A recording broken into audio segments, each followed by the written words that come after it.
कसा झाला प्रवास? प्रवास नको बाबा विचारू. हे आपले खेड्याचे रस्ते आणि ते नको नको बाबा, कंबर मोडता मोडता राहिली माझी. छी छी, फारच घाण. आरोही, पाणी आण ग मामासाठी. अरे कोणतं पाणी? साधं पाणी काय? साधं प्यायचं पाणी येते, हेच पाणी पितात आम्ही रोज. अरे तुम्ही पितात, पण मी हे म्हणतो हे पाणी फिल्टरचं आहे का? नाही बाबा, फिल्टरचं नाही, हे हापशाचं पाणी आहे आपलं साधं. अरे अरे अरे अरे, हे पाणी नको मला. हे पाणी घरात घेऊन जा. मी फक्त फिल्टरच पाणी पितोय. तू हमेशा म्हणतीस दादा काय येत नाही काय येत नाही, यामुळे येत नाही. एक तर या खेडेगावात ना लाईटची सोय ना पाण्याची सोय, हे पाणी प्यायचं मी? हा अरे मामा, पण आम्ही हेच पाणी पितो.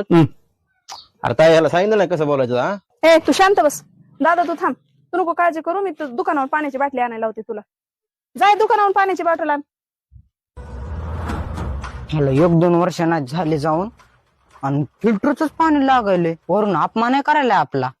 आधी हेच पाणी पित होता की त्यो. अरे थांब थांब थांब, इकडे इकडे. फिल्टरचं पाणी प्यायचंय होय त्याला.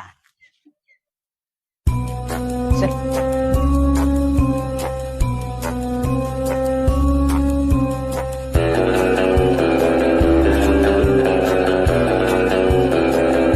मामा, पाणी.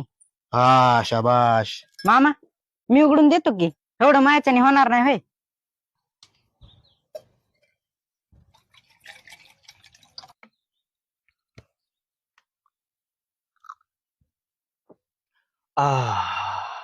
आता जरा बरं वाटलं मला. Download ShareChat.